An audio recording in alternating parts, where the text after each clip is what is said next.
Good evening, ladies and gentlemen. Welcome to Reference Point. I'm your host, Dave Coker-Hook.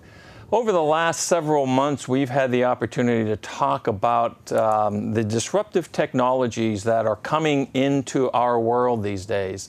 We talked about the Internet of Things and how it's going to affect everything that we do. We talked about it, artificial intelligence and what it does to business and to government, et cetera, et cetera. But one of the areas we really haven't touched on that deals with the advancements of technology is economics. What does the advancement of technology mean to us as individuals and countries and globally with respect to global economic activity, global economic policy, and the creation of actual wealth and money? We're going to talk about that tonight because with me is Kartik Gada, who is, among other things, the executive director of Woodside Capital Partners here in the Silicon Valley, and also the author of a book and paper called The Atom, which we'll talk about a lot this evening. Kartik, thank you for being here. It's a pleasure to have you on Reference Point. Great to be here. Thanks for having me. I'm very excited about this topic, and we've had a little bit of chance to talk about this before, and I have read your white paper that's online. We'll get that information to people in a few minutes. But I'd like to, just as we start, talk a little bit about your background, because you're involved in capital markets, et cetera, and at some point you came to realize there were some things that might be best adjusted, and that's how you came up with the theory that you have that we're going to talk about tonight, right? Yes.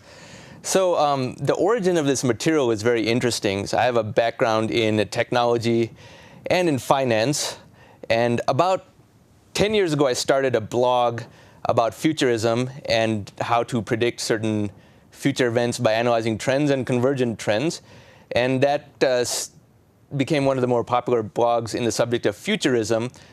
Combining that with my background in finance, I noticed that there were some trends of technology lowering costs of almost everything that could be considered an input into businesses, into the economy and so on, commodities and everything like that. And from there, I began to see that there was a pattern of how technology was lowering costs due to technological deflation of products. And everyone is used to that through computers going down in price, but no one was looking how that goes to the top. And so with a friend of mine, we were running a small hedge fund using some of these principles and generated very high returns, 70% a year for 4 years, wow. 2009 to 2013. And from that point, I read some material from other futurists who wrote something more than 10 years ago, but I saw that in our current economic structure, quantitative easing was not causing inflation, contrary to what many established economists would think. And in fact, every commodity was declining in price despite this huge injection of new money. And when we talk about commodities, you were talking about things like soybeans and copper and those when people talk about the commodity market in terms of what people might buy or invest in, is that what you're talking about? Or are you talking about commodities that other way of looking at it, like here I am, Dave and my wife Kathy, and we go to the store and there's all these things that they call commodities. It's dish soap and and dog food and stuff like that. It's more of the latter, because while the formally traded commodities like gold and oil certainly are commodities, but even beyond that, consumer goods that people use, if it's very mature, it is a commodity. And even a lot of the labor that people do in the economy is to some extent a commodity, and the cost of those things has been going down through technological pressure on each of those items. Right. Okay. And so from this assessment and this view and the aha moment, you've come up with a theory that you call, I got to read this, the Accelerating TechnOnomic Medium. And a cool logo and stuff like that. This is slide number 1, if the guys can put it up there so they can see, because this, but that term, Accelerating TechnOnomic Medium, is kind of that's a bit of a tongue twister. I like the shortening it to atom, but if you could define what that means for us, that would be really cool. Definitely. So the first word, accelerating, is due to the accelerating rate of change. Now, every process since the start of life on Earth has been going through an ever faster recursive loop. Like evolution has gotten faster and faster. And through human society, economic progress has gotten faster, the rate of growth has gotten faster, and the speed at which new technologies emerge has gotten faster. So this accelerating rate of change is the first word. Then technonomic is a portmanteau of technology and economics to discuss how technological forces are percolating into the broader economy and how it represents a medium that is exerting technological disruption on multiple aspects of the economy, even as we speak, and how we want to assess that. So if you combine all that, we have the accelerating technonomic medium. Got it. Cool.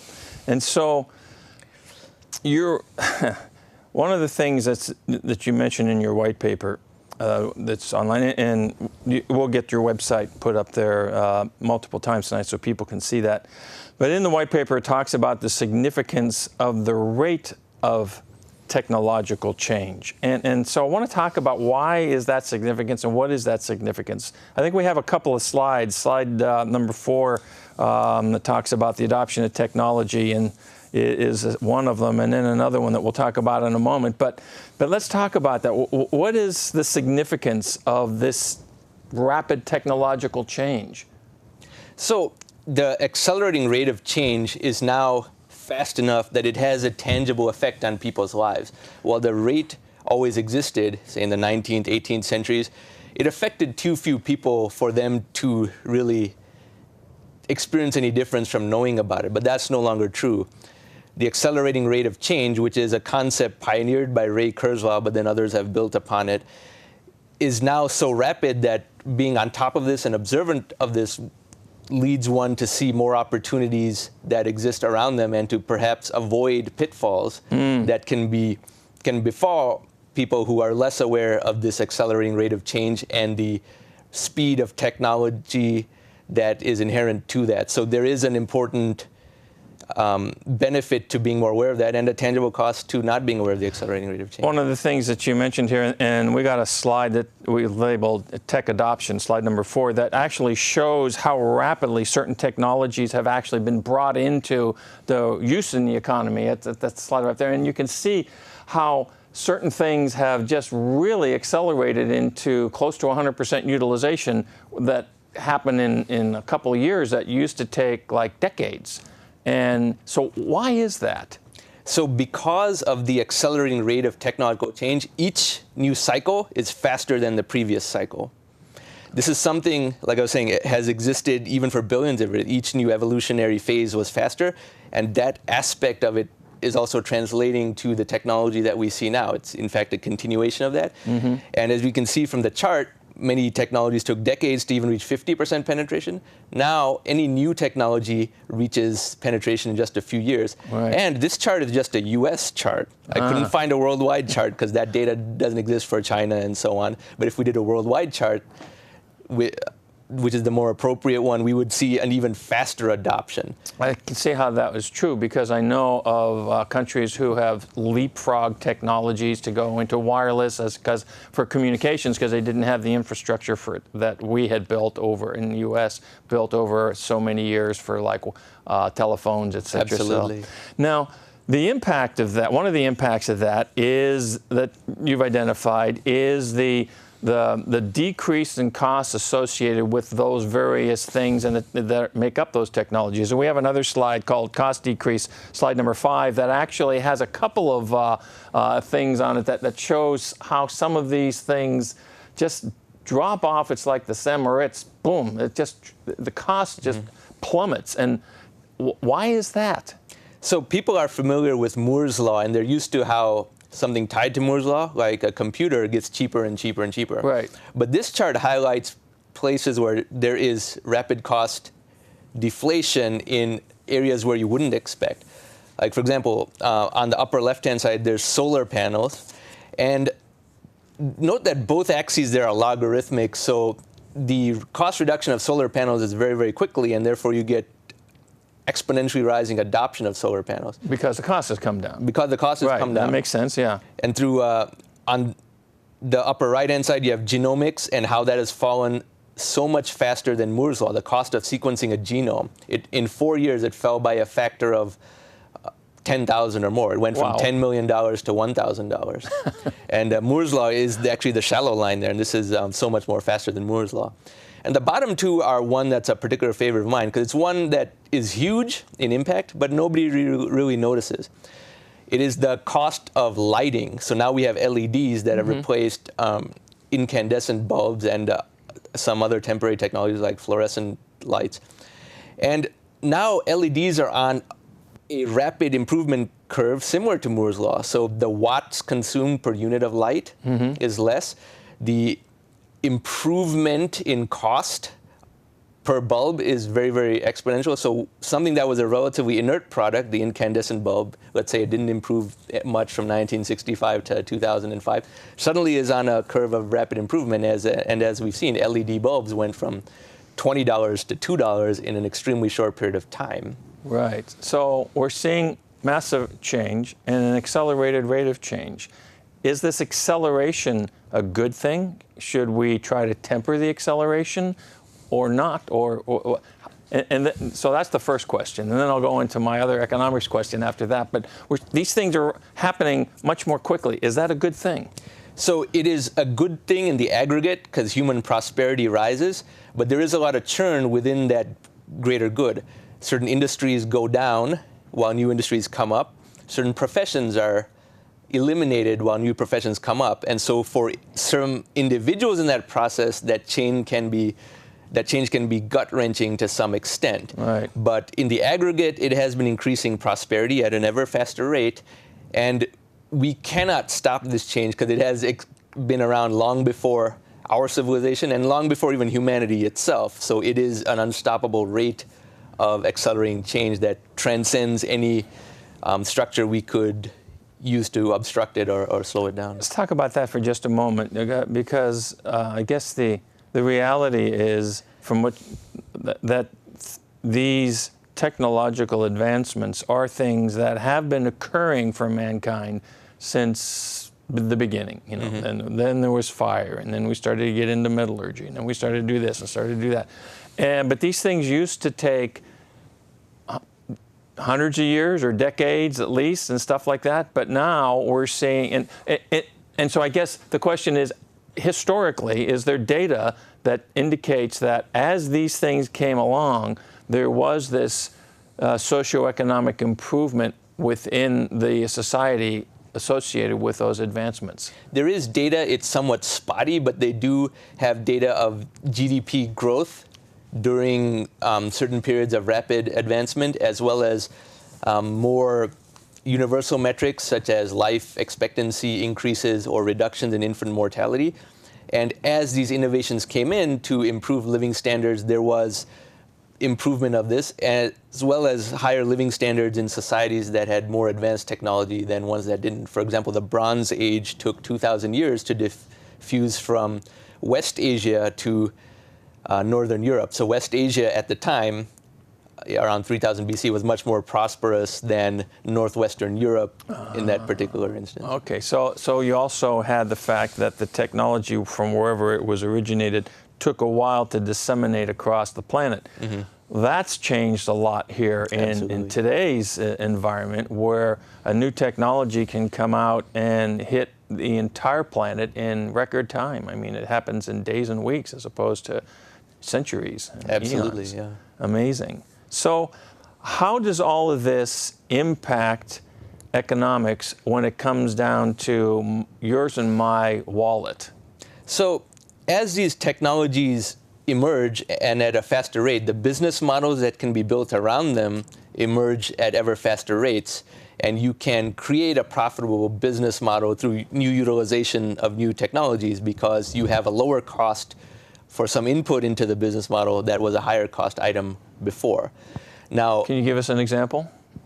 Well, if you look at, say, economic growth, what if I told you that half of all of the economic growth that humanity has ever experienced has been after 1998? After 1998? Yes, after 1998. And this is on a worldwide level. Whoa.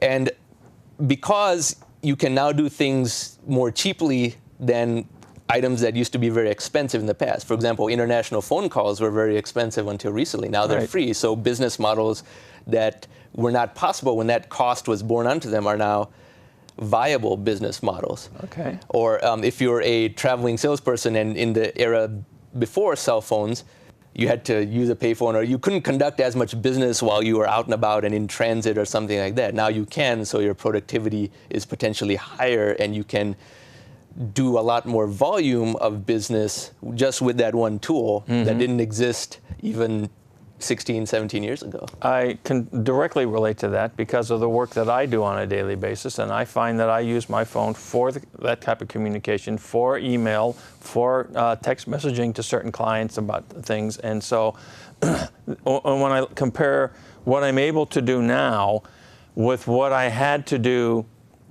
5 years ago, 10 years ago, it's amazing how much easier it is and how much more you can get accomplished. And I guess you look at the devices themselves. The devices themselves have come down dramatically in price. The amount of technology in today's smartphone compared to what it was, say, 10 years ago is just like mind-boggling. It's amazing how many devices that used to be standalone devices have collapsed into this small smartphone. We used to have calculators, which were bigger than our current smartphones. Right. We used to have a clock radio, which you don't need anymore. You had a camera that had film that had to go and develop, and you had to go to and from the place for film development to get it developed. You had very few people own video cameras, let alone would have them on their person at all times. Now this is available. A scheduler, a music player. Like before, people had their boombox, they would have like this. And now all of those huge items, which might have been 50 pounds worth of items worth $5,000 in 1985 dollars, for example, is now in this little device. Right. That's still improving every year. I mean, every major smartphone manufacturer has to come out with an improved version every 12 to 18 months anyway. Right. So the best is yet to come. The best smartphones now are $600. Eventually, the equivalent will be only $100 or less. And I guess the thing that's interesting about this is the impact on economic growth, because you would think that if all these things are, there are fewer things out there now. You don't have to buy as much stuff in order to accomplish the same thing. Like you said, the camera and the video, the camera and the boom box and whatever. But that has not depressed the growth of the economic environment for both domestically and internationally. The global development of growth in economic prosperity just moves forward, even though people have to buy fewer things in order to accomplish that same objective. People have to buy fewer things, but there's greater volume of them. Another example is there was a time when a household had only one landline phone. And to just relate to what life was like then, look at any sitcom from the 90s or preferably the 80s and how a major plot device is, no, it's my turn to use the phone. No, get off the phone. Yeah. Now everyone would have their own cell phone, so that issue is gone. Or a family would have only one PC. No, it's my turn to use it. No, I have to use it. Now a family of four may have 6 or 10 PCs. Everyone will have a desktop and a laptop as well, and a tablet and so on. So there's more unit volume produced, even though volume per individual unit or per every measurement of utility has gone down. This continues economic growth, but economic growth is still somewhat less than what it could be if this was allowed to occur at its natural rate.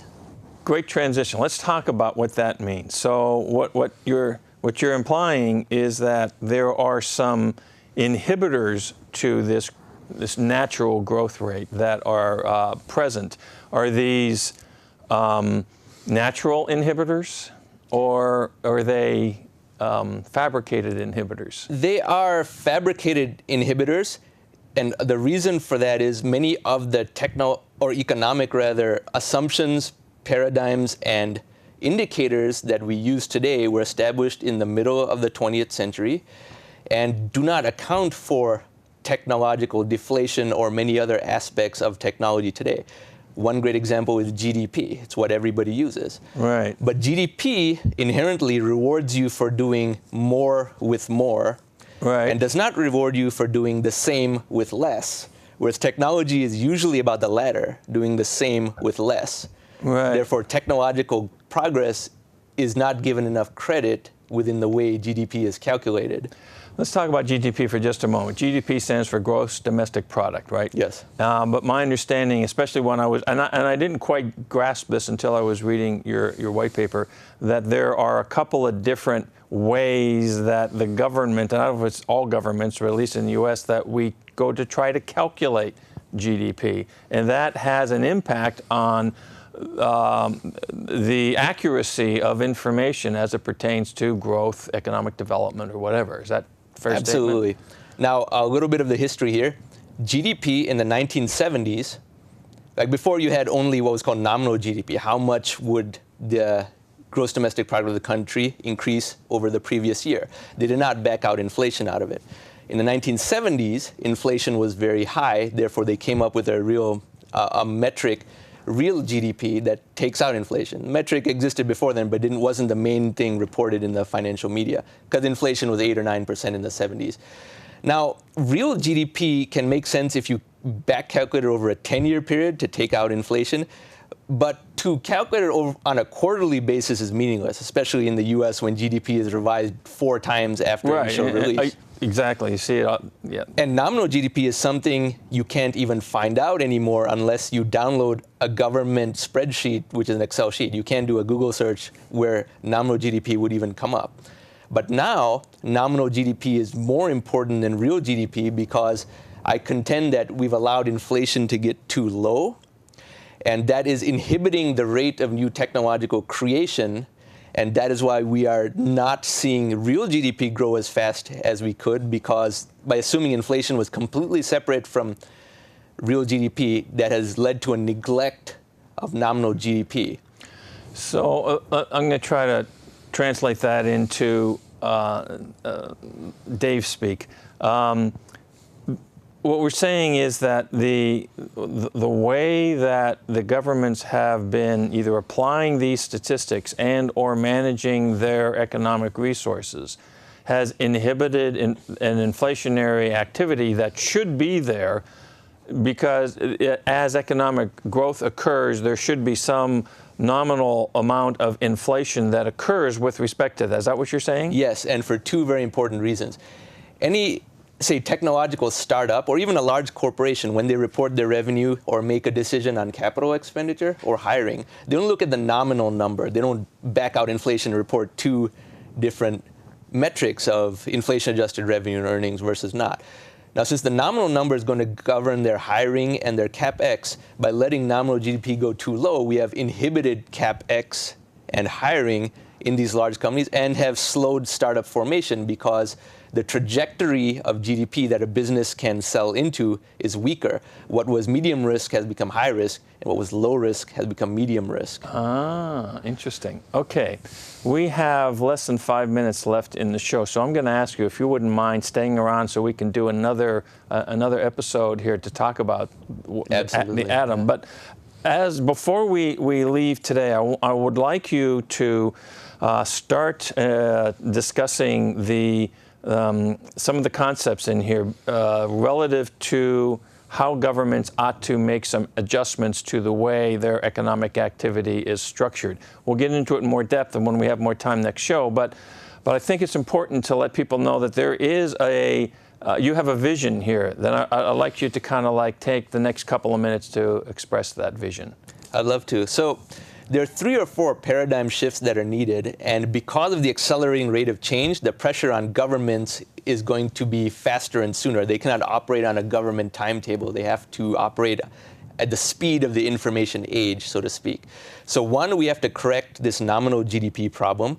Real GDP may have drifted down from 3% to 2%, but the real tragedy is that nominal GDP in the U.S. has drifted from 7% down to 3%. And that's why everything moves in slow motion now, when it should actually be faster under accelerating rate of change.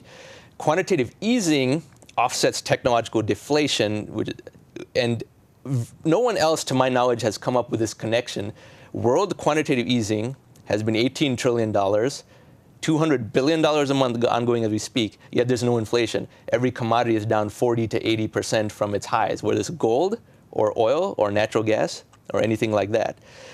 And you have to, therefore, continue quantitative easing and add an exponential rate of increase just to match technological deflation, for which I have a lot of calculations. But now, best of all, if this reality is embraced, we can transition to a much more prosperous age through technology, because the quantitative easing can be converted to a dividend of technological progress paid out to all people, and in that sense consolidate many aspects of our fiscal structure within the government. And saving the best for last, we could transition to 0% income tax as soon as 2025 under these economic realities. Okay, so we're going to get into some of this in the next show for sure. But just as a quick summary, it's, especially the last couple of points you mentioned, it sounds like what we're saying is that if you actually allow for it, take the inhibitors off the rate of technological advancement. The technological advancement will continue to put a downward pressure on the commodity activity, but you can create more wealth and economic growth by virtue of utilizing those enhancements in technology. Utilizing those enhancements and not getting in the way of this rapidly recursive aspect of generating ever more value. Right, and so the reality of what has occurred caused the governments to be looking at this, what is referred to as quantitative easing, but the way the money has been dispersed has been not necessarily a net positive, which we'll talk about in our next show, because I think we're down to a point where we have maybe a minute if we're lucky. All right, so Kartik, this is like amazing stuff, and we're going to come back and discuss this in more detail. Ladies and gentlemen, I want you to know, I forgot to mention this earlier, but if you've got any questions about what we're talking about here, send your queries to info@referencepointtv.com. I'll get that information over to Kartik. We'll try to get your questions answered. And you did see the website for him. Go up and take a look at the white paper. It's absolutely fascinating. I appreciate the fact that you're going to stick around for another 30 minutes of conversation here, Kartik, because this is fabulous, and we'll dig into it more deeply. Ladies and gentlemen, stick around. We'll see you next time on Reference Point.